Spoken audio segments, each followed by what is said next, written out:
Heavenly Father, I pray for everyone watching this video right now. May you bless them with peace, joy, and breakthroughs in their lives. Amen. Hello, my wonderful family.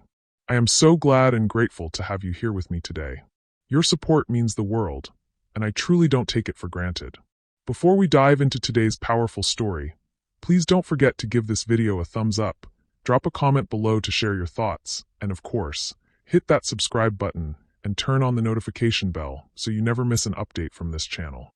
The crystal vase shattered against the mahogany door as 17-year-old Sophia Ashford hurled it with the precision of someone who'd had plenty of practice destroying expensive things. The newest tutor, some Harvard graduate with impeccable credentials, scrambled to collect his scattered papers while dodging the flying remnants of what had probably cost more than most people's cars. "Miss Ashford, please, if we could just—" I said, "Get out." Sophia's voice cracked with something deeper than teenage rebellion, something that made even her fury sound hollow. The tutor fled, leaving behind only the echo of his hurried footsteps and the smell of fierce sweat in the air. Sophia stood alone in her father's study, chest heaving, surrounded by the wreckage of another failed attempt at what her father euphemistically called guidance. That made 17 tutors in 6 months. Sophia sank into her father's leather chair, the one she wasn't supposed to touch, and stared at the family photo on his desk. Her mother's smile looked back at her, frozen in time from before the accident, before everything fell apart, before Sophia became the problem no amount of money could solve. Her phone buzzed. A text from her father. * Another tutor quit. We need to discuss consequences when I return from Tokyo. * Consequences. As if anything he could take away would matter when he'd already taken away the only thing that ever had. 3 floors below, Jake Martinez pushed his cleaning cart through the marble corridors of the Ashford mansion, trying not to think about the shouting he'd heard from upstairs. In the 6 months he'd worked here, he'd learned that the sounds from the study usually meant another education specialist was about to storm past him toward the exit. Jake paused his mopping to check his phone. A text from his 8-year-old daughter Emma. * Dad, I got an A on my math test. Mrs. Peterson says I'm the best in the class. * Jake smiled, the first genuine smile he'd managed all day. Emma was everything good in his world, smart, funny, resilient despite everything they'd been through. Everything Sophia Ashford apparently wasn't, despite having every advantage money could buy. The thought made him feel guilty immediately. He'd caught glimpses of the girl over the months, seen her watching him work from the top of the staircase when she thought no one was looking. There was something in her eyes that reminded him of Emma after her mother died, a kind of lost desperation that had nothing to do with money or privilege. "Mr. Martinez?" Jake looked up to find Margaret, the head housekeeper, wringing her hands nervously. In her 60s with steel-gray hair and usually unflappable composure, Margaret looked genuinely distressed. "Yes, ma'am. Mr. Ashford is requesting to see you in his study. Immediately." Jake felt his stomach drop. In 6 months of employment, he'd never been summoned to Richard Ashford's presence. Billionaires didn't typically have personal conversations with their janitorial staff unless something had gone very wrong. "Did I do something?" Margaret's expression was unreadable. "He wants to discuss an opportunity." Jake abandoned his cart and followed Margaret up the curved staircase he'd cleaned countless times but never climbed. The house felt different from this perspective. Less like a workplace and more like a monument to wealth that somehow felt empty despite being filled with priceless art and furniture. The study door stood open, revealing Richard Ashford behind his massive desk. At 55, he was still handsome in the way that money and good genetics could maintain, but there were lines around his eyes that suggested his billions couldn't buy him the one thing he needed most: peace of mind. "Mr. Martinez, please sit." Jake remained standing. "Sir, if this is about the vase, I can clean that up. The vase is the least of my concerns." Richard gestured to the chair across from his desk. "Please, sit." Jake sat, acutely aware of his janitor's uniform in this room full of leather-bound books and original paintings. Richard studied him with the same intensity he probably used to evaluate million-dollar business deals. "In 6 months, you've been punctual, thorough, and completely professional. Margaret tells me you're raising a daughter alone." "Yes, sir." Jake wasn't sure where this was going, but years of being a single father had taught him to be cautious when powerful people started asking personal questions. "My daughter Sophia has difficulties with authority figures. Educational specialists, therapists, tutors. She seems determined to drive away anyone I hire to help her. Jake thought about the shouting he'd heard, the parade of defeated professionals he'd watched leave the house. She's had a lot of loss, sir. Richard's eyebrows rose slightly. You seem to understand something about that. Loss changes people. Sometimes it makes them angry because anger feels safer than sadness. For a moment, something vulnerable flickered across Richard's face. Mr. Martinez, I'm going to make you an unusual offer. I want you to spend time with Sophia. Not as a tutor or therapist, but as, I'm not sure what to call it. A mentor, perhaps. Jake stared at him. Sir, I'm a janitor. I clean floors.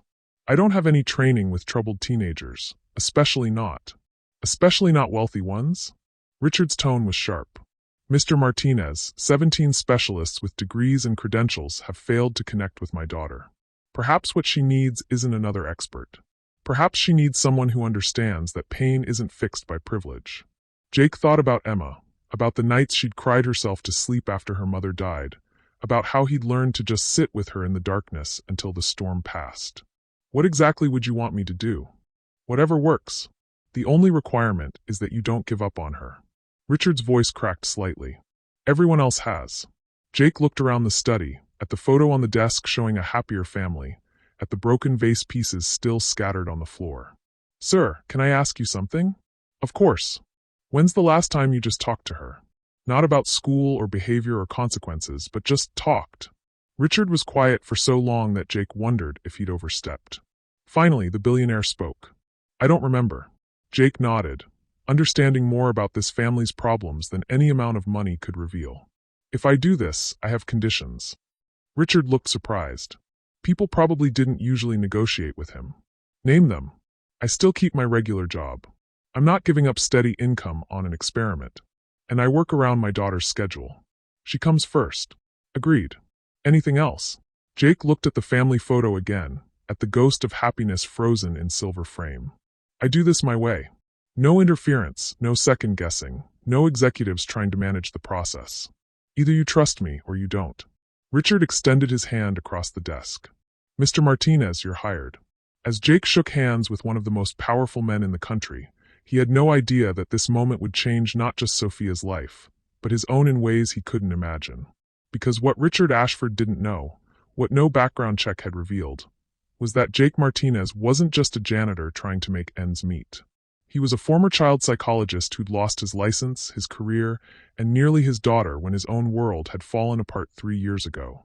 And sometimes, the people who understand broken things best are the ones who've learned to put themselves back together.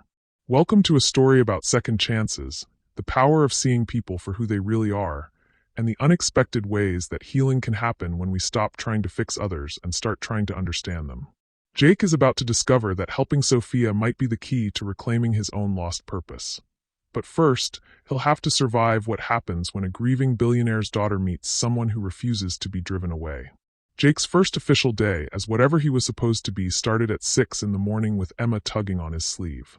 Daddy, you're wearing your nervous face. Jake looked down at his 8-year-old daughter, who was perched on their small kitchen counter eating cereal and studying him with the unnerving perceptiveness that had developed since her mother died. Emma had inherited Sarah's dark eyes and intuitive nature, along with an ability to read people that sometimes made Jake forget she was still a child. I'm not nervous, sweetheart. I'm just thinking. About the sad girl? Jake paused in making his coffee. What sad girl? The one who lives in the big house where you work. You told me her mom died like mine did, but she's angry instead of sad. Sometimes Emma's ability to cut straight to the heart of things took Jake's breath away. Yeah, about her. Are you going to help her stop being angry? Jake knelt down so he was eye level with his daughter. I'm going to try. But Emma, helping people isn't always easy. Sometimes they don't want to be helped. Emma considered this seriously. When I was angry after Mommy died, you didn't try to make me stop being angry. You just sat with me until I was ready to be sad instead. Jake felt his chest tighten. 3 years later, Emma could still surprise him with her understanding of her own grief process. That's right. Maybe the sad girl just needs someone to sit with her too. Jake kissed Emma's forehead, marveling at how his 8-year-old had just articulated what 17 psychology experts had missed. Maybe she does. An hour later, Jake stood outside Sophia's bedroom door, holding a simple breakfast tray and wondering what the hell he was doing. Margaret had explained that Sophia rarely left her room before noon, surviving on whatever snacks she could hoard and the stubborn determination to avoid any adult who might try to help her. Jake knocked softly. "Sophia? It's Jake Martinez. I brought you some food." Silence. "I'm going to leave the tray outside your door. There's fresh fruit and some toast. Nothing fancy." More silence, but Jake thought he heard movement inside the room. "I'll be downstairs cleaning the library if you want to talk. Or if you want to throw something at me. I've got pretty good reflexes." A muffled sound that might have been laughter. Jake left the tray and headed downstairs, where he resumed his regular cleaning duties while trying to figure out how to approach a girl who'd been approached by every expert money could hire. 20 minutes later, he heard footsteps on the stairs. Sophia appeared in the library doorway, still in pajamas, holding the empty breakfast tray with an expression of wary curiosity. "You're the janitor." "I'm Jake. And yeah, I clean things." Jake continued dusting the books, keeping his movements casual and non-threatening. "Your dad asked me to spend some time with you." "Why?" "Honestly, I think he's run out of options." Sophia set the tray down and moved into the library, staying near the door like an animal ready to bolt. "So you're what, tutor number 18? "Nope. I'm not a tutor." Jake pulled a book from the shelf, a collection of Emily Dickinson poems that looked well-worn. "I'm just someone who knows what it's like when the world expects you to be okay, and you're not." Sophia's defenses wavered slightly. "You don't know anything about me. I know you miss your mom." Jake opened the poetry book, noting the margin notes in what must be Sophia's handwriting. "I know people keep trying to fix you when maybe you don't need fixing. And I know you read Emily Dickinson, which means you understand that sometimes the most honest thing you can do is sit in the darkness for a while." Sophia stared at him. "How do you know about Emily Dickinson?" Jake realized he'd made his first mistake. Janitors weren't supposed to analyze poetry or demonstrate familiarity with therapeutic techniques. He covered quickly. "My wife used to read poetry. Before she died." The lie felt heavy on his tongue, but it served its purpose. Sophia's expression shifted from suspicion to recognition.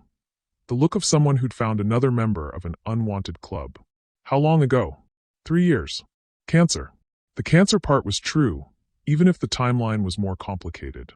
"I have a daughter about half your age. She went through an angry phase too. And now she's miraculously well-adjusted because you're such a great dad?" Jake laughed, surprising them both. "Emma? Well-adjusted? She still sleeps with 17 stuffed animals, refuses to eat anything green, and has full conversations with our dead goldfish. But she's not angry anymore, which is progress." Despite herself, Sophia smiled. 17 stuffed animals? Minimum. Sometimes I think she's running an underground rescue operation for abandoned toys. Sophia moved closer, drawn in despite her best efforts to maintain distance. "What did you do?" "When she was angry, I let her be angry. I told her it was okay to miss her mom, okay to be mad that other kids had something she didn't. I stopped trying to make her feel better and started helping her feel whatever she needed to feel." Sophia was quiet for a long moment, studying Jake with the same intensity her father had used the day before. "Most people want to fix me. Most people are uncomfortable with other people's pain. It makes them feel helpless, so they try to make it go away instead of understanding it. And you're different?" Jake met her eyes directly. "I'm someone who learned that sometimes the most helpful thing you can do is just witness. Be present while someone works through their stuff instead of trying to rush them past it." For the first time since he'd met her, Sophia looked genuinely curious rather than defensive. "Is that what you're going to do? Just witness? If that's what you need. Or we could talk. Or I could teach you how to throw things more effectively so you don't waste good ammunition on targets that don't matter." Sophia laughed, a real laugh that transformed her entire face. "You're weird. Thank you. I work hard at it." They spent the next hour in comfortable conversation, with Sophia gradually relaxing as Jake proved he wasn't going to psychoanalyze her or push her toward any particular emotional outcome. He told her stories about Emma's adventures, and she shared memories of her mother that she clearly hadn't talked about in months. Jake found himself genuinely enjoying Sophia's company.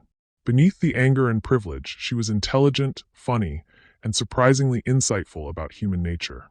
She reminded him of some of his former patients. Brilliant kids whose emotional sophistication outpaced their ability to cope with trauma. The thought brought him up short. He was thinking like a psychologist again, automatically assessing and categorizing.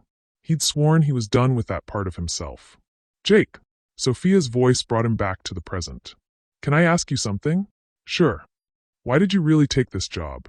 I mean, my dad's paying you to babysit me, but you could make more money doing almost anything else. Jake hesitated. The honest answer was complicated. He'd taken the job because he missed helping people, because he saw something in Sophia that reminded him why he'd become a psychologist in the first place, because some part of him hoped that maybe he could still make a difference in someone's life. Because I think you're worth the effort, he said finally. And because I have a feeling you don't hear that very often. Sophia's eyes filled with tears, she quickly blinked away. Most people think I'm just a spoiled brat. Most people don't look hard enough to see past the surface. And you do. I try to.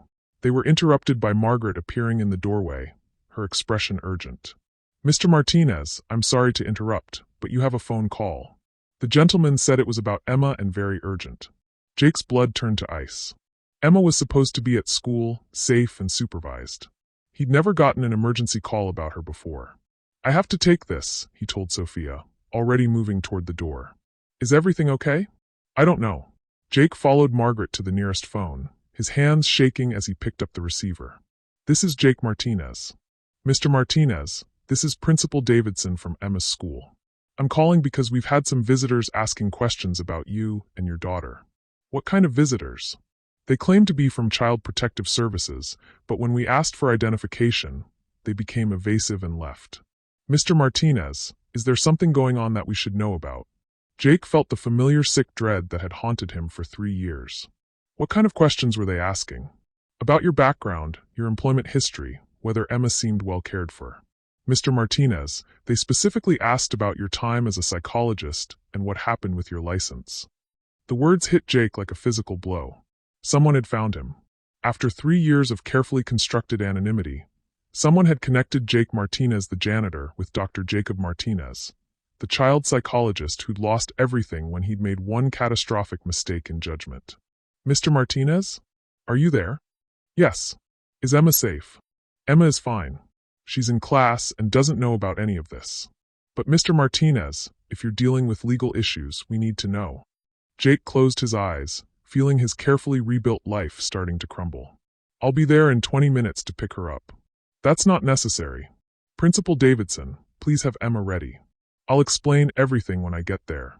Jake hung up and turned to find Sophia standing in the doorway, having clearly overheard enough to understand that something was very wrong. Jake? What's happening? I have to go get my daughter. Is she okay? She's fine. But Jake stopped, realizing that in a few hours, Sophia would probably know everything. The background investigation that had somehow missed his past would be updated. Richard Ashford would learn that he'd hired a man who'd lost his psychology license for violating ethical boundaries with a patient. And Sophia would realize that he was just another expert sent to fix her. Only this one had lied about who he was. Sophia, I need you to know something. When I come back, if I come back, things might be different. What do you mean? I mean that sometimes people aren't who they seem to be. And sometimes that's for good reasons, and sometimes it's not. Sophia's face went pale. Jake, you're scaring me. I don't mean to. I just want you to know that everything I've told you about loss and grief and being present with pain, all of that is true. No matter what else you might hear about me. Jake started toward the door, then stopped and turned back. And Sophia? You're not broken. You're grieving. There's a difference, even when other people can't see it. As Jake left to collect his daughter and figure out how to protect the life he'd built for them both, Sophia stood alone in the library, holding the Emily Dickinson book and trying to understand why it felt like another person she'd started to trust was about to disappear from her life. Because what Sophia didn't know yet was that Jake's past wasn't just about losing his license. It was about a 15-year-old patient who'd reminded him of Emma, who'd been in an abusive home, who'd begged him not to report what was happening to her. A patient whose father had killed her when Jake finally made the report that he was legally required to make. A patient whose death had destroyed Jake's faith in the system, cost him his career, and sent him into a spiral that had nearly cost him Emma too. And now someone had found him, which meant the people he'd failed to protect in his past might be about to destroy the people he was trying to protect in his present. Jake found Emma waiting in the principal's office, swinging her legs from an oversized chair and clutching her backpack like a lifeline. The sight of her small, worried face made his chest tighten with protective fury. "Daddy!" Emma launched herself into his arms. "Mrs. Peterson said some people were asking about us. Are we in trouble?" "No, sweetheart. We're not in trouble." Jake held her close, breathing in the familiar scent of her strawberry shampoo. "But we might need to go on a little adventure for a while." Principal Davidson, a kind woman in her 50s who'd always been supportive of Emma, closed the office door behind them.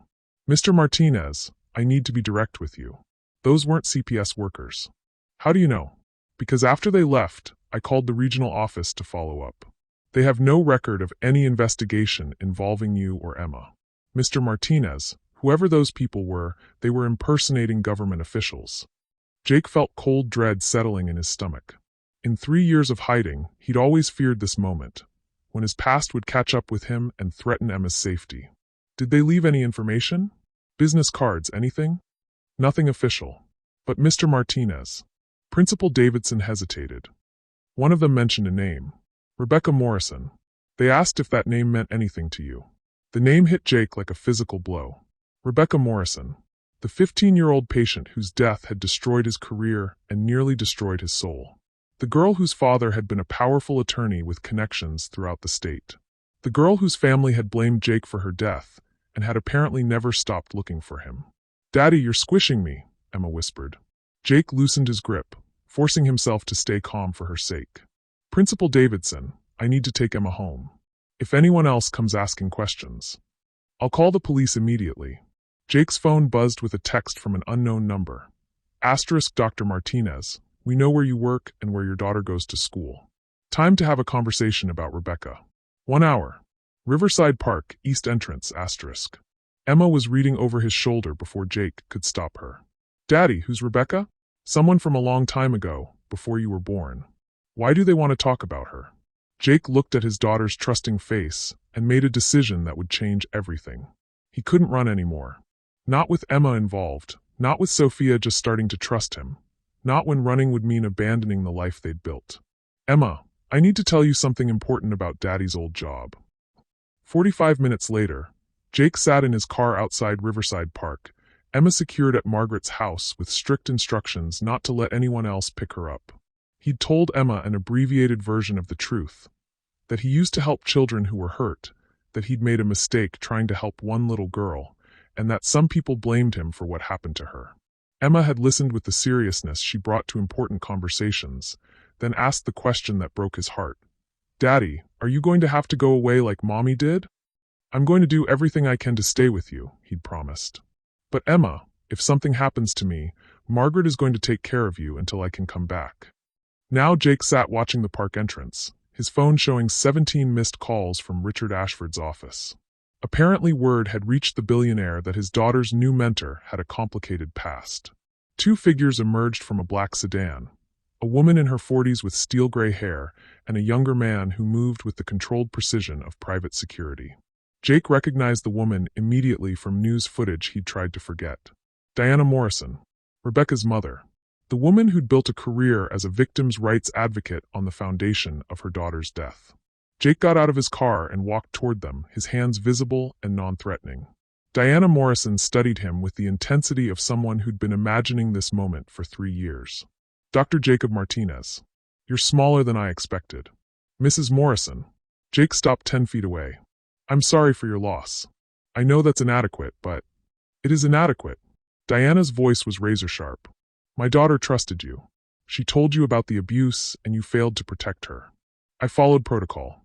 I made the required report to Child Protective Services within 24 hours of Rebecca's disclosure. You followed protocol that got her killed." The words hung between them like an accusation that had been waiting 3 years to be spoken aloud. Jake had relived that week thousands of times, second-guessing every decision, wondering if there was something else he could have done. "Mrs. Morrison, what do you want from me? I want you to understand what your failure cost. Not just Rebecca's life, but the lives of other children who could have been saved if you'd been more careful, more thorough, more willing to bend rules when a child's life was at stake." Diana pulled out a tablet and showed Jake a series of photos, children's faces, case files, news articles. 7 children have died in situations similar to Rebecca's since you lost your license. 7 children whose deaths might have been prevented if the child psychology community hadn't become more cautious about reporting abuse because of what happened in your case. Jake stared at the faces on the screen, feeling the familiar weight of guilt settle on his shoulders. What does any of this have to do with Emma? She's innocent in all this. Your daughter is innocent. But your choice to hide from responsibility, to disappear instead of fighting to reform the system that failed Rebecca, that choice has consequences. The security guard stepped forward. Dr. Martinez, we know about your current employment. We know about the Ashford girl. Jake's blood turned to ice. Sophia has nothing to do with this. Sophia Ashford is a traumatized teenager whose father just hired a disgraced psychologist to provide unlicensed therapy. Diana's voice carried the conviction of someone who'd spent years building legal cases.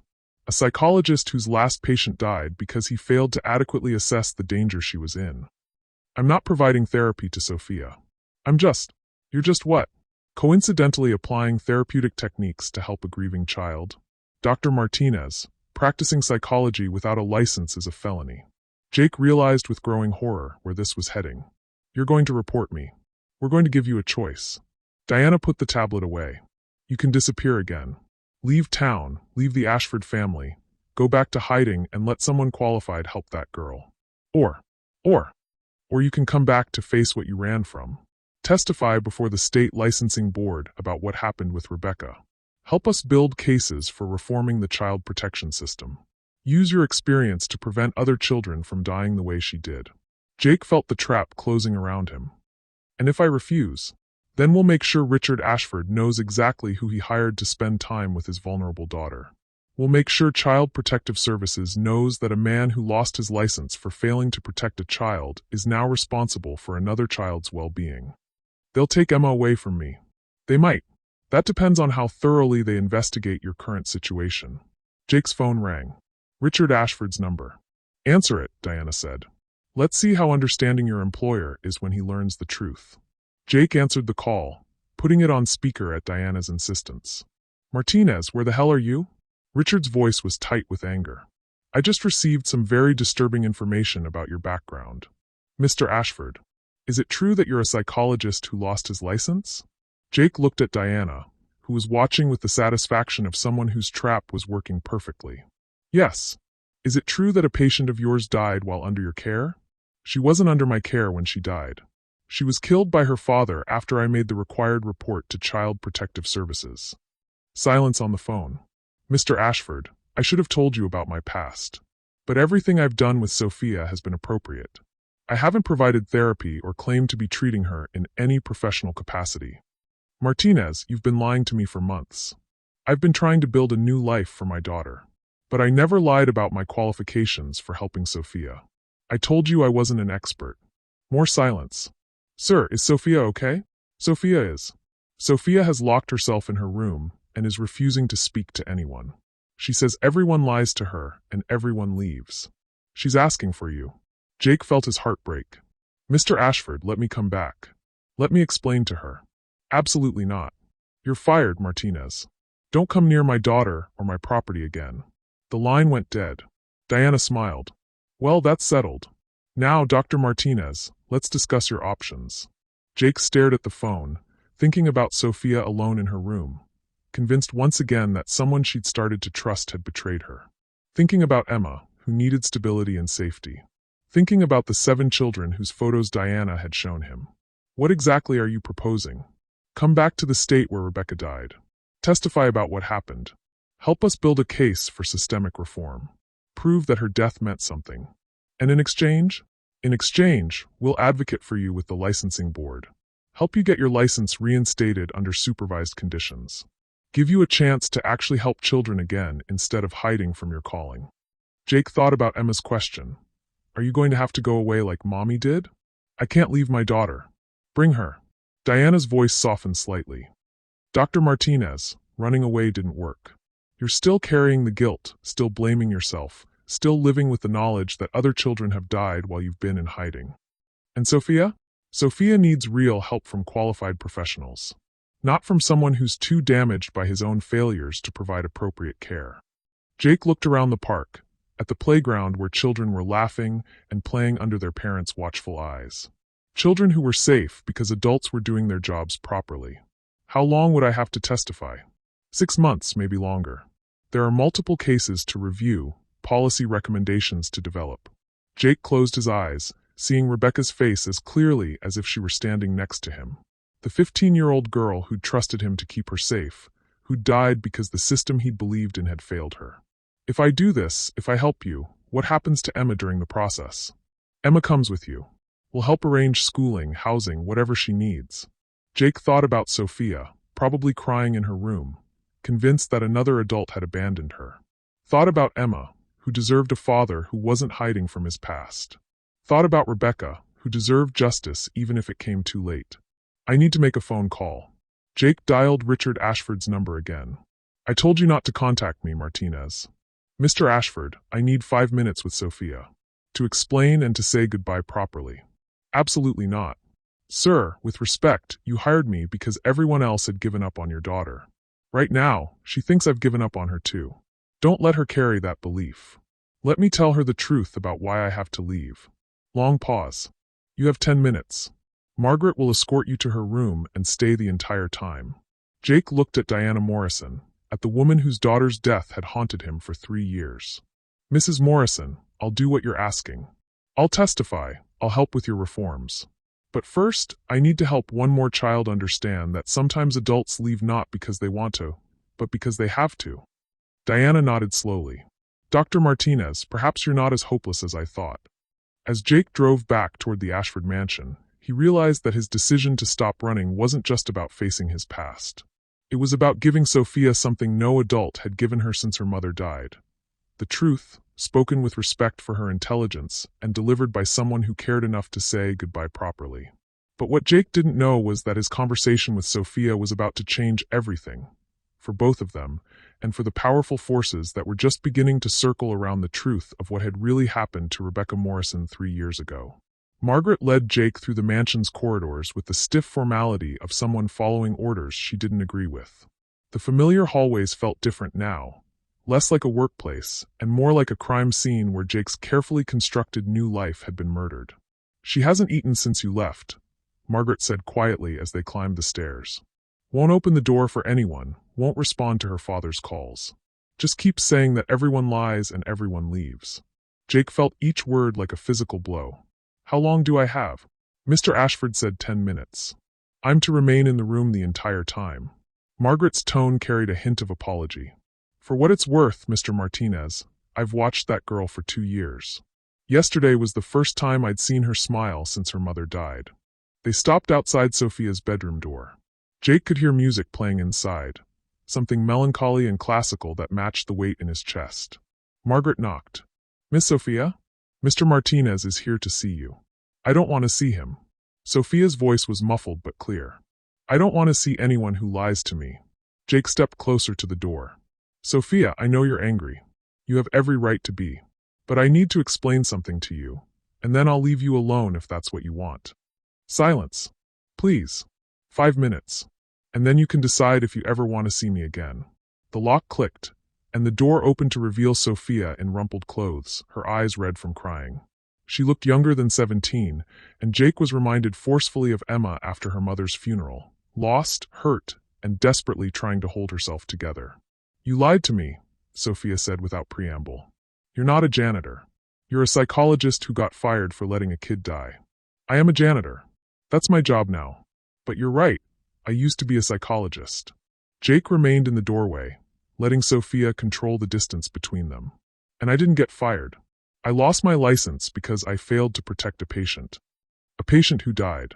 A 15-year-old girl named Rebecca Morrison. She told me her father was abusing her. I followed the legal protocol. I reported it to Child Protective Services within 24 hours. But her father found out about the report before anyone could remove her from the home. Sophia's anger flickered, replaced by something that looked like recognition. What happened to her? He killed her rather than face the consequences of what he'd done. Margaret shifted uncomfortably behind Jake, clearly struggling with the weight of the conversation. Sophia was quiet for a long moment. Is that why you understand about anger? Because you're angry too. The question hit Jake with unexpected force. Yeah, I'm angry that the system failed her. I'm angry that following the rules wasn't enough to keep her safe. I'm angry that good intentions don't prevent bad outcomes. Are you angry at her? At Rebecca? No. Why would I be angry at her? Because she trusted you and then died anyway. Because she made you responsible for something you couldn't control. Jake stared at Sophia, seeing the sharp intelligence that made her so much like the patients he'd worked with before. Sophia, are you angry at your mom? Sophia's face crumpled. She promised she'd always be there. She promised the surgery was routine. She promised. Sophia's voice broke. She promised she wouldn't leave me alone with him. With your father? He doesn't know how to love people. He knows how to provide for them, protect them, control them. But he doesn't know how to just be with them when they're sad. Jake felt the familiar pull of his therapeutic instincts, the desire to explore, to understand, to help Sophia process the complex grief she was carrying. But he wasn't her therapist. He was a disgraced former psychologist who'd been hired under false pretenses.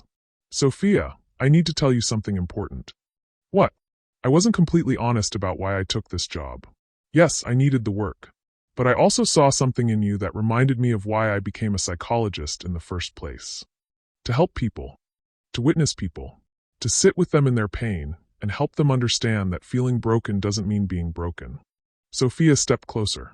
But you can't do that anymore because you lost your license. I can't do therapy anymore. But I can still care about what happens to you. Even though you're leaving? Jake's phone buzzed with a text. He glanced at it and felt his blood freeze. Asterisk Dr. Martinez, we have Emma. If you want to see her again, you'll come to the address we're sending now. Come alone. Tell no one. You have 1 hour. Asterisk. Jake's hands started shaking. The phone clattered to the floor as panic flooded his system. Jake. Sophia's voice seemed to come from very far away. What's wrong? Margaret picked up the phone, read the message, and immediately went pale. Mr. Martinez, we need to call the police. No. Jake's voice was raw. They said tell no one. If I call the police and something happens to Emma. Jake, what's happening? Sophia demanded. Jake looked at this girl he'd been trying to help. This girl who was now watching another adult fall apart in front of her, and made a decision that went against every instinct he had. The people who want me to testify about Rebecca, they've taken Emma.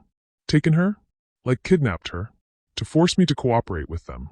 Margaret was already moving toward the door. I'm calling Mr. Ashford immediately. Margaret, wait. Sophia's voice carried an authority Jake had never heard from her before. How do we know these are the same people who want Jake to testify? What if it's someone else?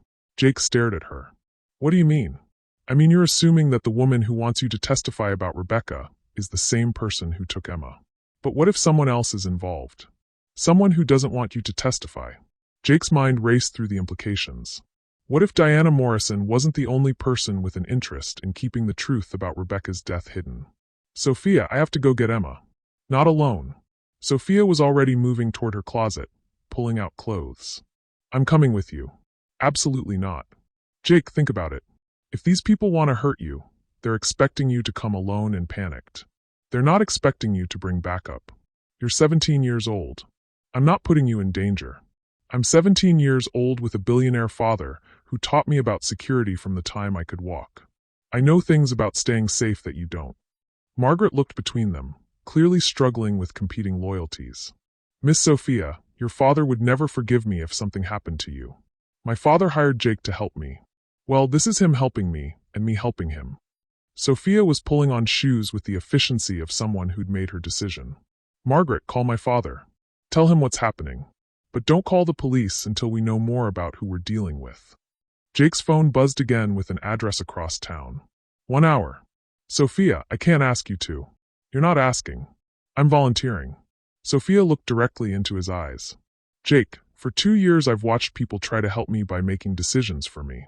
You're the first person who's treated me like I might have something valuable to contribute. Don't stop now. Jake thought about Emma, probably terrified and wondering why her father wasn't coming to save her. Thought about Rebecca, who'd trusted him and died anyway. Thought about Sophia, who was offering to risk her safety to help him save his daughter. If we do this, we do it smart. No heroics, no unnecessary risks. Agreed. And if I tell you to run, you run. No arguments. Agreed. Margaret was on the phone with Richard Ashford, her voice urgent and low. Jake could hear shouting on the other end of the line. Mr. Ashford wants to speak with you, Margaret said, holding out the phone. Jake took it reluctantly. Sir? Martinez, what the hell is going on? Someone is Emma. They want me to come alone to get her. Then you call the FBI and let professionals handle it. Sir, with respect, the people who have Emma know things about my past that could destroy what's left of my life. If this becomes a federal case, Emma and I will be in protective custody for years. She'll lose her childhood, her stability, everything I've worked to give her. And my daughter wants to help you commit suicide.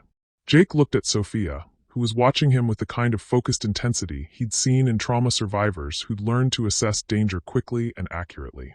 Mr. Ashford, your daughter understands something about this situation that I'm just beginning to figure out.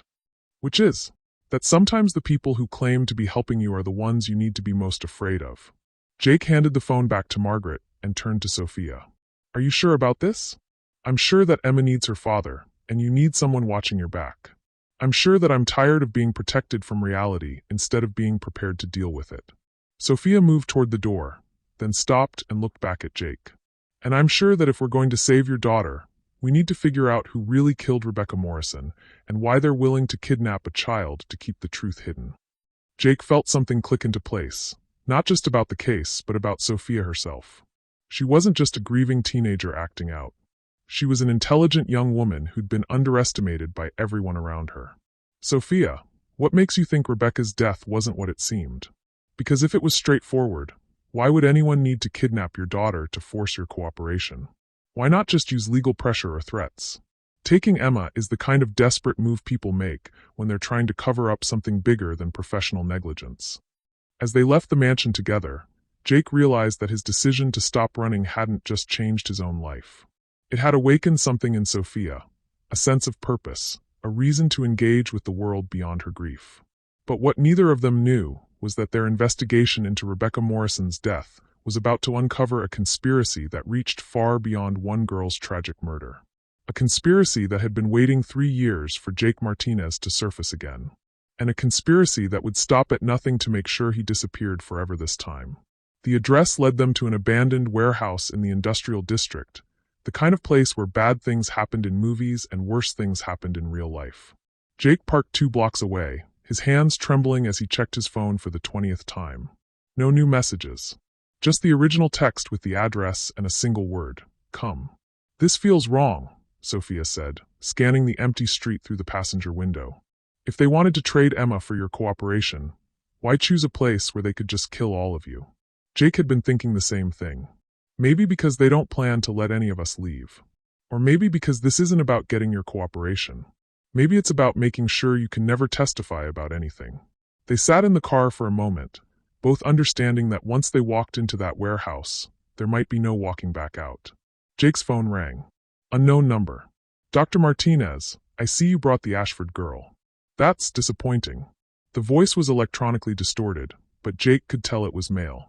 Not Diana Morrison. Where's my daughter? Safe for now. But Dr. Martinez, you've complicated things by involving civilians. That suggests you don't understand the gravity of your situation. What situation? Diana Morrison wants me to testify about Rebecca's death. I agreed to cooperate. Laughter, cold and mechanical through the voice distortion. Dr. Martinez, Diana Morrison has been dead for 2 years. Jake felt the world tilt sideways. That's impossible. I spoke with her 3 hours ago. You spoke with someone using Diana Morrison's identity. Someone who's been waiting a very long time for you to surface. Sophia grabbed Jake's arm, her eyes wide with understanding. Jake, it's a trap. The whole thing is a trap. Dr. Martinez, Rebecca Morrison wasn't killed by her father. She was killed because she discovered information that could have destroyed several very powerful people. Information that you helped her uncover during your therapy sessions. Jake's mind raced back through his sessions with Rebecca, trying to remember what she'd told him beyond the abuse allegations. What information? Rebecca Morrison was the daughter of a state senator who was laundering money through child protection services. She found documentation of the scheme and was going to expose it. But her father was the fall guy. A convenient suicide that closed the case and protected the real criminals. Jake felt sick. You're saying Rebecca was murdered by people involved in government corruption?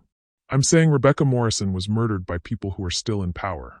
People who have been very patient while you disappeared, but who can't allow you to testify about what Rebecca told you in therapy. Sophia was frantically typing on her phone. Jake, I'm sending a message to my father with our location and everything we know. If something happens to us. The phone exploded from Jake's hand, shattered by a sniper's bullet that came from somewhere in the maze of buildings around them. No more phone calls, Dr. Martinez. No more messages. Just you, the girl, and a conversation about how much you really remember from your sessions with Rebecca. Jake looked around desperately, seeing muzzle flashes from multiple buildings. They were surrounded, outgunned, and completely exposed. The warehouse, Sophia said urgently. We have to get to the warehouse. It's the only cover. They ran, zigzagging between parked cars as bullets sparked off concrete around them. Jake's only thought was protecting Sophia, the girl who'd volunteered to help him save his daughter and was now paying the price for his past. They burst through the warehouse door to find Emma tied to a chair in the center of the vast space, her eyes wide with terror, but otherwise unharmed. Standing behind her was a woman Jake recognized. Not Diana Morrison, but Margaret, the Ashford family's head housekeeper. Hello, Dr. Martinez. I'm sorry it had to come to this. Jake stared at Margaret in shock. You're working with them? I've been working for them since before you were hired. Dr. Martinez, do you really think Richard Ashford randomly chose a disgraced psychologist to help his daughter? Do you think it was coincidence that a man with your specific background just happened to be working as a janitor in his house? Sophia backed against the door, her face pale with betrayal. Margaret, you've known me since I was a child. And I've been protecting you since you were a child. Sophia, your father has been involved in things that could destroy your family if they ever came to light. My job has been to make sure that never happens. Jake moved slowly toward Emma, but Margaret raised a gun. Don't, Dr. Martinez. Your daughter is safe as long as you cooperate. What do you want? I want you to remember your therapy sessions with Rebecca Morrison. Specifically, I want you to remember what she told you about the Ashford Development Corporation. Jake's blood turned to ice. What? Rebecca Morrison's father wasn't just laundering money through child protection services. He was working with several prominent businessmen to manipulate the system for profit. Richard Ashford was one of his partners. Sophia stared at Margaret in horror. You're lying. Am I? Sophia, why do you think your father has been so concerned about your emotional state? Why do you think he's hired specialists to keep you isolated and focused on your grief rather than the outside world? Because he's trying to help me. He's trying to keep you from asking questions about why your mother really died. The words hit Sophia like a physical blow. What are you talking about? Margaret's expression softened slightly. Sophia, your mother discovered the same information Rebecca Morrison found. The corruption scheme, the money laundering, your father's involvement. She was going to expose everything. No. Sophia's voice was barely a whisper. My mother died in surgery. There were complications. Your mother died because someone made sure there were complications.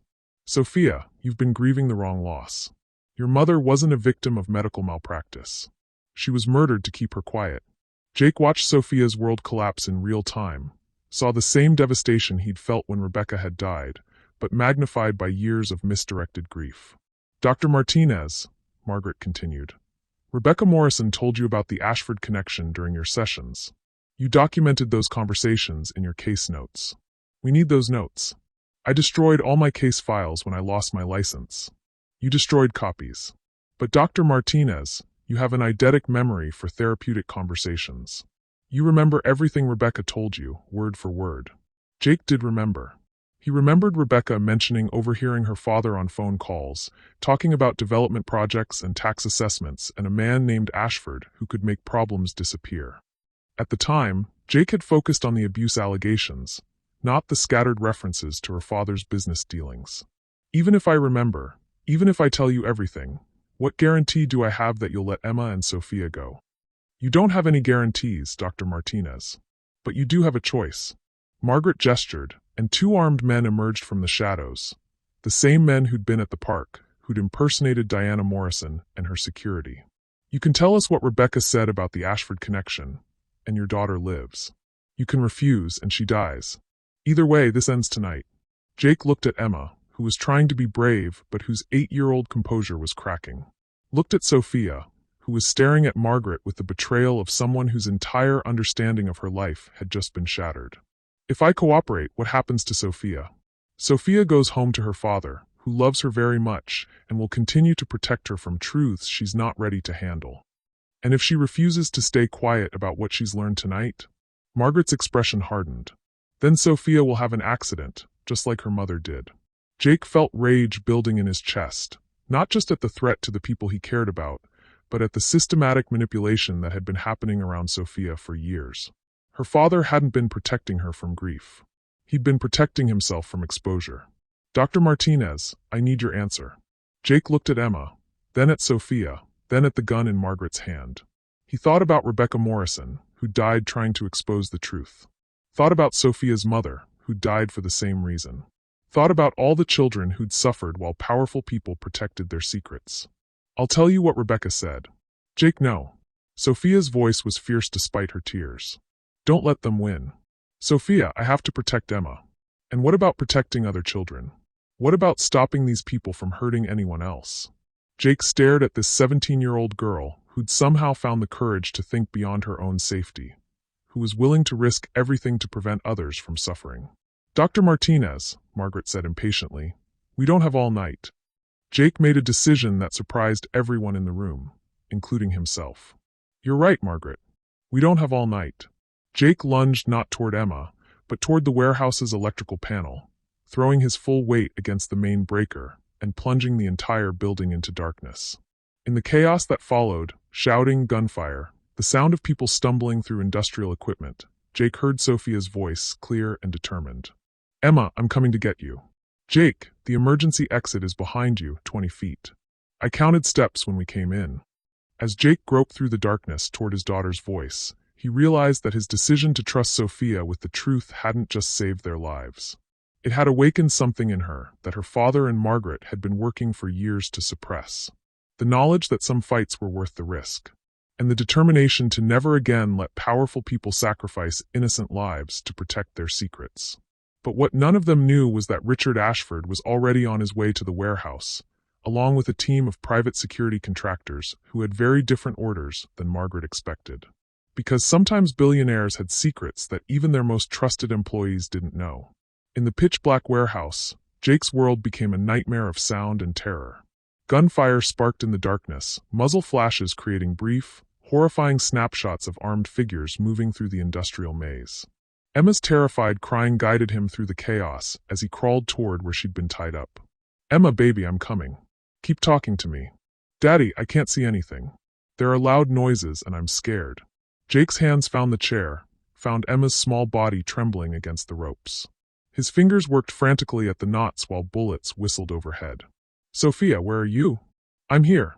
Her voice came from somewhere to his left, closer than he'd expected. Jake, I found something. There's a second-level metal stairs. We can get higher, get away from the gunfire. Can you reach Emma? I'm trying.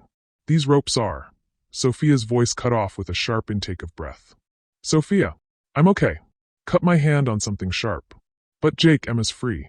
Jake felt Emma's small arms wrap around his neck, her body shaking with fear and relief. Daddy, who are these people? Why do they want to hurt us? I don't know, sweetheart. But we're going to get out of here. Margaret's voice boomed through a megaphone from somewhere in the darkness. Dr. Martinez, you're only making this harder on everyone. The building is surrounded. There's no way out. Jake. Sophia's voice was close now, urgent. The stairs are 10 feet to your right. But Jake, I need to tell you something. What? Before the lights went out, I saw something. Margaret isn't in charge here. There's someone else, someone who was giving her orders. Jake found Sophia's hand in the darkness, felt the warm stickiness of blood where she'd cut herself. Who? I couldn't see clearly, but the voice. Jake, I think it's my father. The words hit Jake like a physical blow. That's impossible. Your father hired me to help you. My father hired you because someone told him to. Jake, what if this whole thing, your job, our relationship, everything, was designed to bring you out of hiding? Before Jake could process the implications, emergency lighting flickered on, bathing the warehouse in an eerie red glow.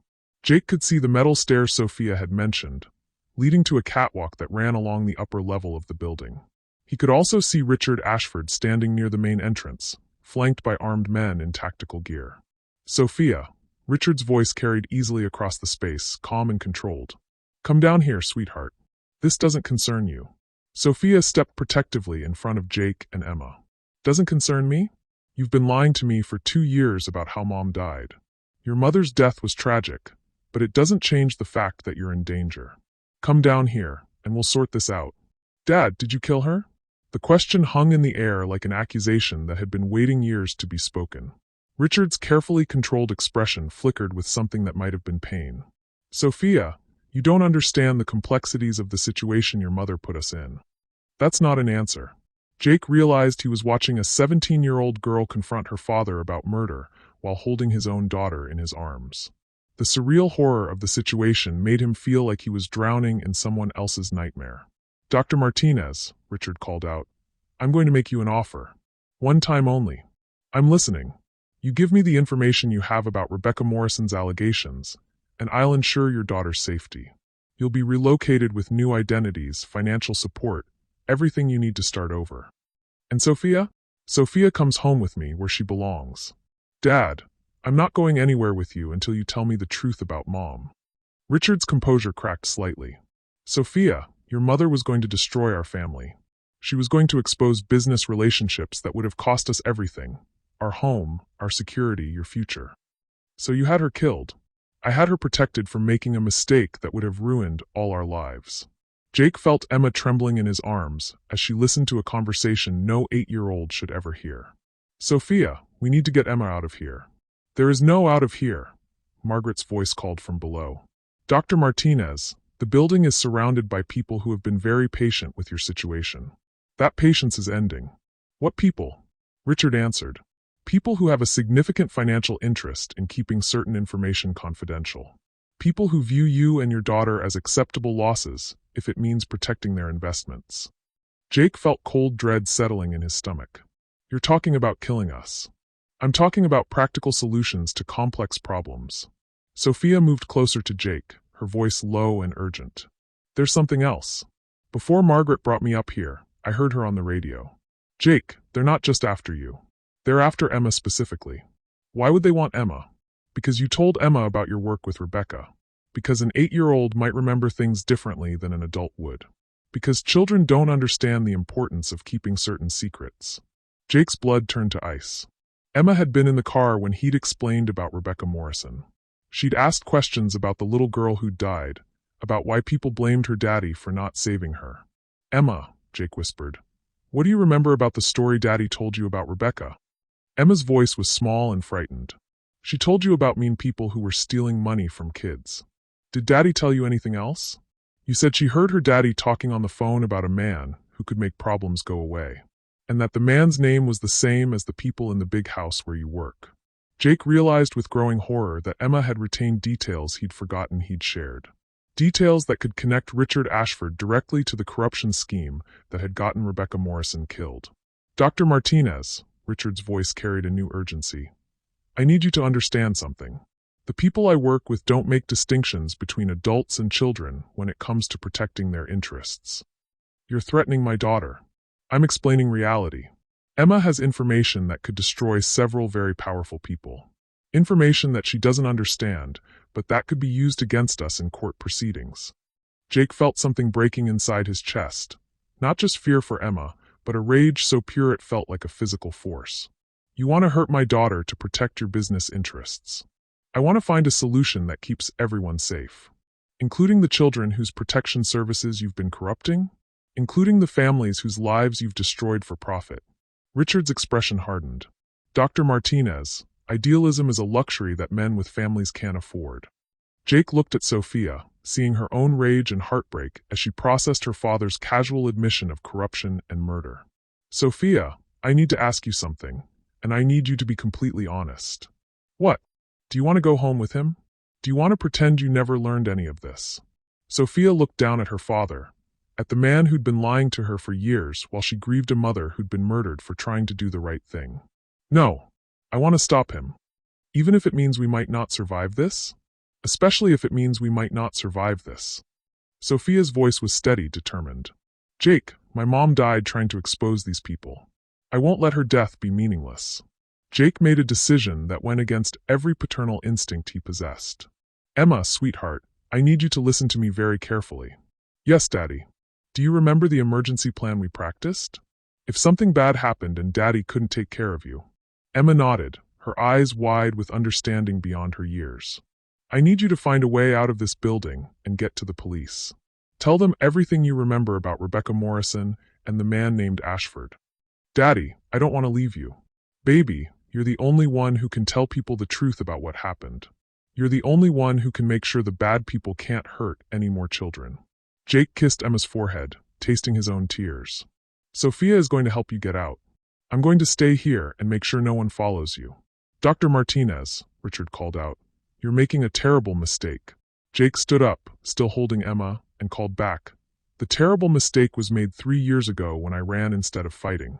I'm not making that mistake again. As Jake prepared to send his daughter into the night with a 17-year-old girl whose father wanted them all dead, he realized that some choices weren't about survival. They were about making sure the right story survived, even when the storytellers didn't. But what Jake didn't know was that Emma had been carrying something in her backpack. Something she'd taken from Margaret's purse when no one was looking. Something that would change everything about who could be trusted and who was really in control of the situation. Because sometimes 8-year-olds were smarter than the adults trying to protect them. And sometimes the smallest people carried the biggest secrets. Emma pulled away from Jake's embrace and reached into her backpack with the determined expression she wore when solving math problems that challenged her. Daddy, before we go, you need to see something.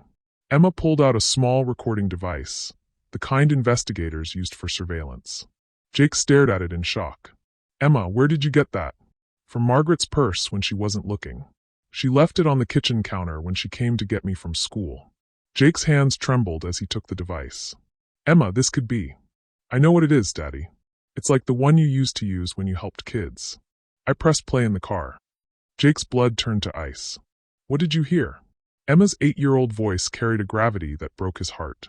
I heard Margaret talking to someone about how they were going to make you disappear forever this time. And Daddy, the person she was talking to wasn't Mr. Ashford. Who was it?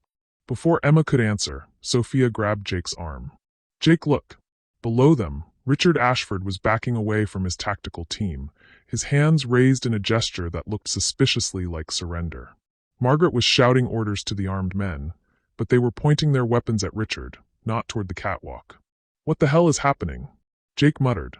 The answer came through the warehouse's PA system in a voice Jake recognized, but had never expected to hear again. Dr. Martinez, this is Agent Sarah Chin, FBI. We've been monitoring this situation for the past 6 months. Jake's mind reeled.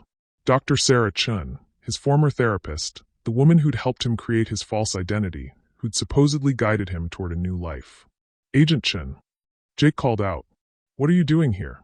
My job, Dr. Martinez, which has been to protect you and your daughter while we built a case against the corruption network that killed Rebecca Morrison.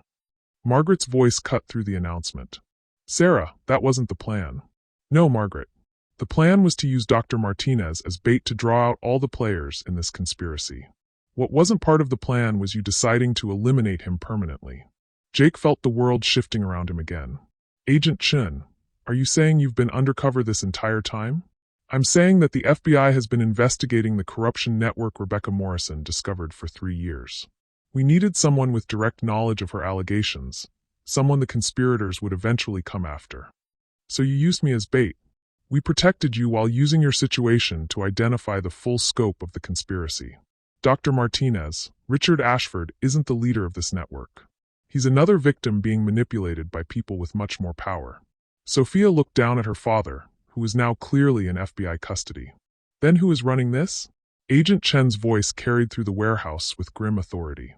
Margaret Walsh, who isn't actually a housekeeper, has been coordinating a network of corrupt child protection officials, politicians, and businessmen for over a decade.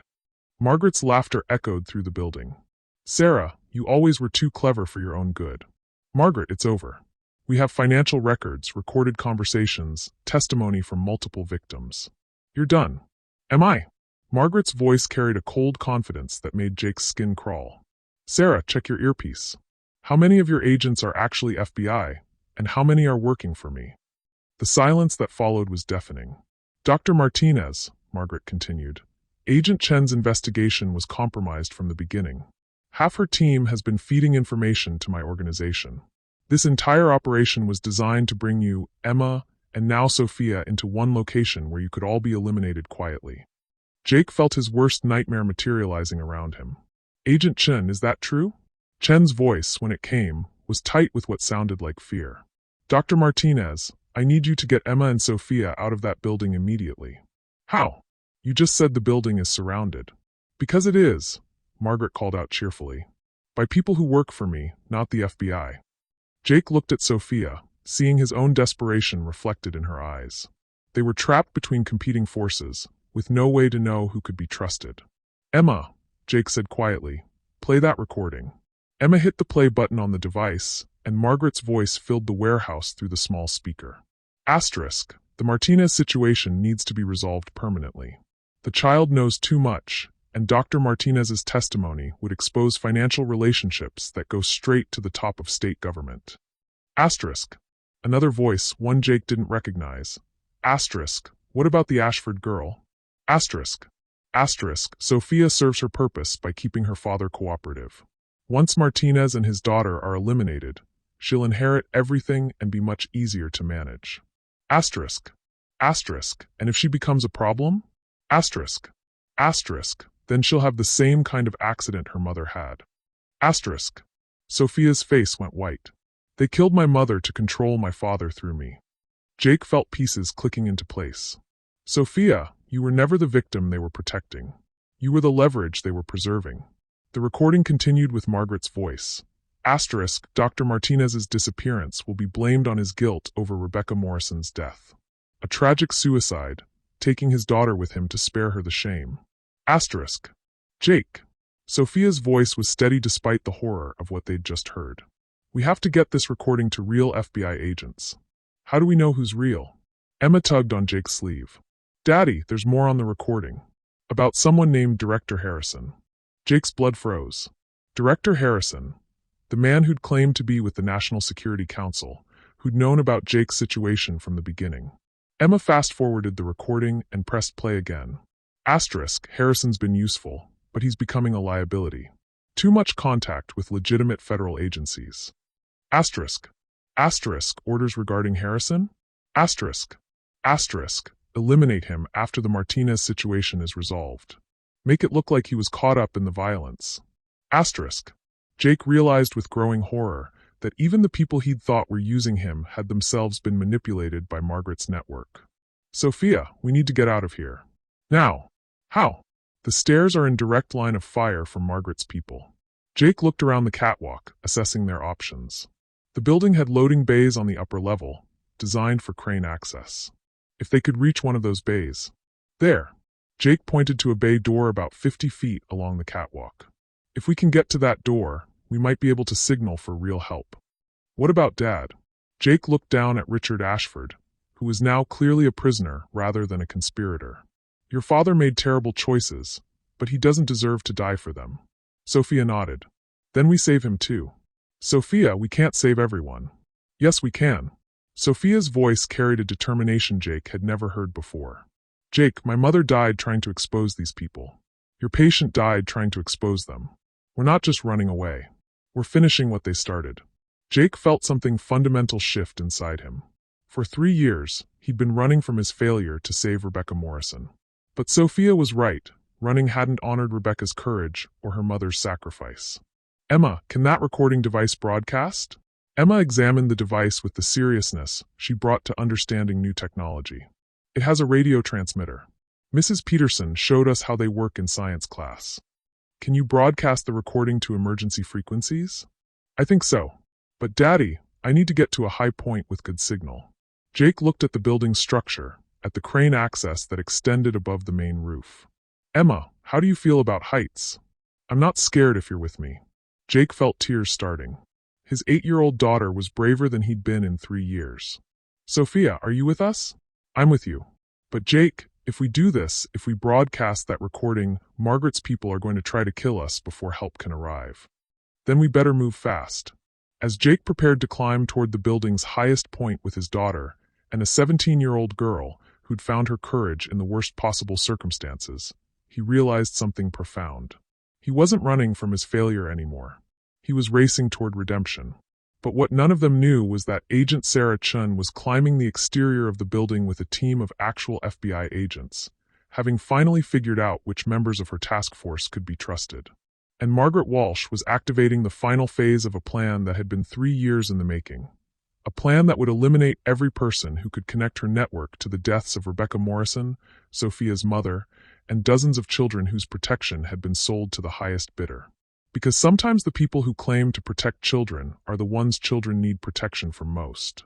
The climb to the building's crane access was terrifying in the emergency lighting, but Emma moved with the fearless determination of a child who decided her mission mattered more than her safety. Jake followed close behind, while Sophia brought up the rear, her injured hand leaving small blood smears on the metal rungs. "Daddy, I can see police lights outside," Emma called down. "But they're not coming toward the building." Jake's stomach dropped. "They're probably Margaret's people wearing police uniforms." When they reached the crane platform, 40 feet above the warehouse floor, Emma immediately began working with the recording device while Jake and Sophia watched the scene unfolding below. Margaret had positioned herself at the center of the warehouse, surrounded by what looked like federal agents, but who were probably private contractors. Richard Ashford was on his knees, hands zip-tied behind his back. "Dr. Martinez," Margaret's voice boomed through a megaphone, "you have 60 seconds to come down, or Mr. Ashford dies." "Don't do it, Jake," Sophia said fiercely. "She's going to kill him anyway." Emma looked up from the recording device. "Daddy, I can broadcast, but I need to know which frequency emergency services use." Jake felt his heart sink. "Emma, I don't know emergency frequencies." "I do." Sophia pulled out her phone. "My father made me memorize them when I was 10. He said wealthy families were targets for kidnapping."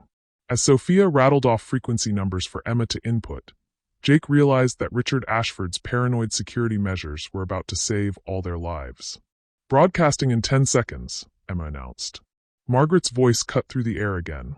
30 seconds, Dr. Martinez." Jake made a decision that went against every protective instinct he had. "Emma, start the broadcast." "Sophia, help me with something." "What?" "We're going to give Margaret exactly what she wants." Jake cupped his hands around his mouth and shouted down to the warehouse floor. "Margaret, I'm coming down. Don't hurt anyone else."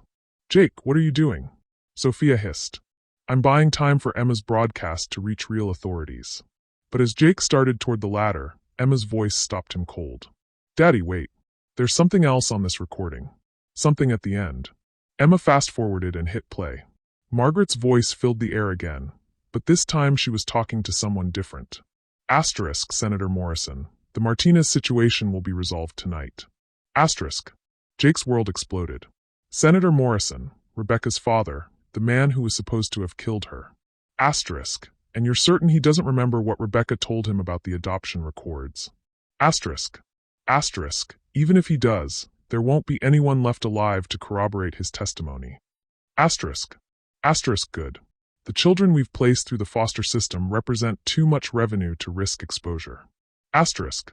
Jake stared at the recording device, understanding finally clicking into place. "Emma, play it again." The conversation revealed the true scope of the conspiracy, a child trafficking network that used corrupted foster services to place children with abusers who paid premium prices for access. Rebecca Morrison hadn't just discovered financial corruption. She discovered that children were being sold. "Jake," Sophia's voice was barely a whisper. "That's why they killed my mom. She found out they were trafficking foster children. And that's why they want Emma dead. She's the only witness who can connect all the pieces." Emma looked up from the recording device with the serious expression she wore when grasping adult concepts. "Daddy, are there other kids who need help right now?" Before Jake could answer, the warehouse lights blazed on, revealing a scene that made his heart stop.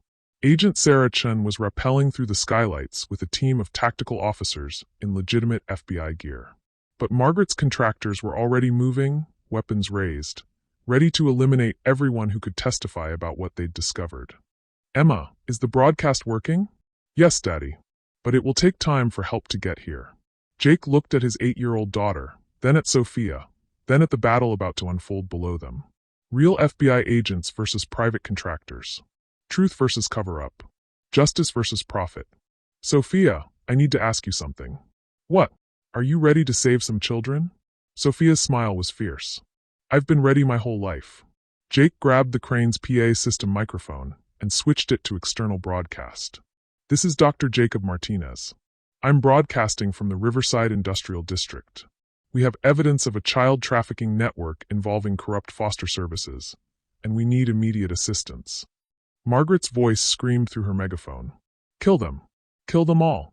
Gunfire erupted below as FBI agents and contractors engaged in a firefight that turned the warehouse into a war zone. Jake saw Agent Chen moving toward Richard Ashford, trying to protect him from crossfire. Emma, can you boost the signal on that recording? I think so. But Daddy, if I turn it up loud enough for everyone to hear, the bad people will know exactly where we are. Jake looked at his daughter, brave, brilliant Emma, who understood the choice they were facing. Do it, sweetheart. Let everyone hear the truth. Emma cranked the volume, and Margaret's recorded voice boomed across the entire industrial district, detailing the trafficking network, the murdered children, the politicians involved. Within seconds, bullets were sparking off the crane platform as Margaret's contractors turned their attention upward. Jake! Sophia grabbed his arm. We have to move. But as they started toward the ladder, Emma made a discovery that changed everything. Daddy, look!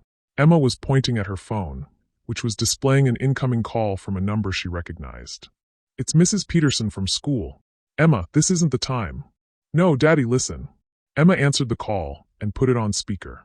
Mrs. Peterson's voice was urgent, panicked. Emma, thank God. We heard your broadcast. Honey, we have 12 children here at the school who were supposed to be picked up by foster families tonight. After hearing your recording, we've locked down the building. Jake felt the scope of what they'd prevented hitting him like a physical blow. Mrs. Peterson, call the FBI immediately. Tell them Agent Sarah Chin is in the field and needs backup. Already done, Emma. There are agents en route to locations across 3 states. Sophia was staring at the phone in amazement. Emma, you just saved 12 children. We saved them, Emma corrected. All of us together. Below them, the gunfight was intensifying, but Jake could see that Chen's team was gaining ground. Margaret was backed into a corner, screaming orders that fewer and fewer people were following. Dr. Martinez. Margaret's voice carried across the warehouse. You've destroyed everything. Hundreds of children who could have had homes. You mean hundreds of children who could have been sold to abusers, Jake shouted back. Those children were unwanted. Unloved. We found them families. You found them predators willing to pay for access. Agent Chen's voice came through a bullhorn. Margaret Walsh, you're under arrest for conspiracy, trafficking, and murder. Surrender now. Margaret's response was to raise her weapon toward the crane platform. Jake! Sophia pushed Emma behind the crane's control panel, just as Margaret opened fire. But Margaret's shots went wide, because Agent Chen had tackled her from behind, ending the standoff with federal handcuffs instead of more violence. As Jake held Emma and Sophia on the crane platform, watching Margaret being led away in custody, he felt something fundamental settling inside him. For 3 years, he'd carried the guilt of failing to save Rebecca Morrison. Tonight, he'd helped save dozens of children he'd never met. Daddy, Emma said quietly, are we heroes now? Jake looked at his daughter, then at Sophia, who was watching her father being freed from his restraints by FBI agents. Emma, I think we're just people who decided to stop running from hard truths. Is that what heroes are? Jake thought about Rebecca Morrison, who'd tried to expose the truth at 15. About Sophia's mother, who'd died trying to protect children. About Emma, who'd broadcast evidence of trafficking despite the danger. Yes, sweetheart. I think that's exactly what heroes are. As emergency vehicles flooded the industrial district and real FBI agents secured the scene, Jake realized that this wasn't just the end of Margaret's conspiracy. It was the beginning of something else, a chance to rebuild child protection services the right way, with people who understood that protecting children meant more than just following protocols. It meant being willing to fight for them, even when fighting was dangerous, even when the truth was more terrifying than the lies. And as Jake climbed down from the crane with his daughter and Sophia, he knew that Rebecca Morrison's death had finally meant something. Because sometimes justice came not from the system working properly, but from people refusing to let the system fail again. But what Jake didn't know yet was that Margaret's arrest was only the beginning.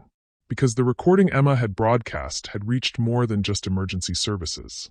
It had reached families across the country whose children had gone missing through the foster system. And they were about to demand answers that would reshape child protection in America forever. 6 months later, Jake stood in a courthouse in the state capitol, wearing a suit that Emma had helped him pick out because, "Daddy, you look more like a helper when you dress up nice." The irony wasn't lost on him. 3 years ago, he'd fled this same building in disgrace. Today, he was returning as the key witness in the largest child trafficking prosecution in the state's history. "Dr. Martinez," the prosecutor said, "can you tell the court what Rebecca Morrison disclosed to you during your final therapy session?" Jake looked at the packed courtroom. Reporters, advocates, families of victims, and in the front row, Emma and Sophia holding hands as they watched him reclaim his voice. "Rebecca told me she discovered that her father was involved in a system that sold access to foster children. She said she'd found financial records showing payments from individuals to placement agencies, with children being moved to homes based on how much money the prospective parents could pay rather than their suitability as caregivers." "And how did you respond to this disclosure?" "I followed protocol. I reported the allegations to Child Protective Services within 24 hours, as required by law." "Dr. Martinez, do you believe your report led to Rebecca Morrison's death?" Jake was quiet for a moment, feeling the weight of 3 years of self-blame settling on his shoulders one last time before he let it go. "No. I believe Rebecca Morrison was killed by people who profited from selling children and who saw her as a threat to their revenue stream. My report didn't cause her death. It threatened to prevent other children from being victimized the same way." Behind him, Jake heard Sophia's quiet yes of encouragement. The prosecutor continued, "Dr. Martinez, based on your experience with Rebecca Morrison's case and the subsequent investigation, what changes would you recommend to child protection protocols?" Jake had been preparing for this question for months, working with Emma's questions to help him think about complex systems in simple terms. Children should never be treated as revenue sources. Every placement decision should be made by people who have no financial incentive in the outcome. And most importantly, when children try to tell adults about abuse or corruption, we need to believe them and act immediately, not worry about following procedures that might give perpetrators time to silence them. "Thank you, Dr. Martinez." No further questions. As Jake stepped down from the witness stand, he caught Emma's eye. She gave him a thumbs up that made his chest tight with pride and love. Later that afternoon, Jake sat in a coffee shop across from Richard Ashford, who looked like he'd aged a decade in 6 months. Richard had been cleared of any criminal charges. The investigation had proven he'd been manipulated and threatened into compliance rather than being a willing participant in the trafficking network. "Dr. Martinez, I owe you an apology that I can never adequately express." "You don't owe me anything, Mr. Ashford. You were trying to protect your daughter the only way you knew how. By lying to her for 2 years about how her mother died. By hiring people I thought were helping her when they were actually isolating her." Richard's voice cracked. "Sophia could have been killed because of my choices." Jake thought about the conversations he'd had with Sophia over the past months as she'd worked through her grief. Real grief this time, for her mother's actual death rather than the fiction she'd been living with. "Mr. Ashford, Sophia understands that you made decisions based on fear rather than malice. She's not angry at you for being manipulated. She's proud of you for testifying against the people who manipulated you." "How is she doing?" "Really?" Jake smiled. "She's applying to colleges with programs in criminal justice and social work. She wants to become a prosecutor who specializes in crimes against children." Richard's eyes filled with tears. Her mother would be so proud. She is proud. And Richard, if you want to honor your wife's memory, keep supporting Sophia's choice to fight for other children. Richard nodded. "Dr. Martinez, what about you? What's next?" Jake pulled out an official-looking letter. "The state licensing board has offered to reinstate my psychology license under supervised conditions. I'd be working with Child Protective Services to develop new protocols for identifying and preventing trafficking." "And you're accepting?" "Emma thinks I should.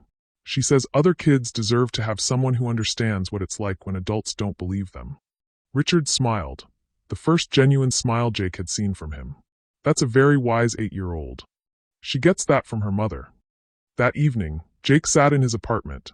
A real apartment now, not the carefully constructed modest space he'd maintained while hiding. Helping Emma with her homework while Sophia worked on her college application essays at the kitchen table. "Daddy," Emma said, looking up from her math problems, "Mrs. Peterson says I'm going to get an award for helping save those kids. How do you feel about that?" Emma considered the question seriously. "Good, I think. But Daddy, the best part isn't the award." "What's the best part?"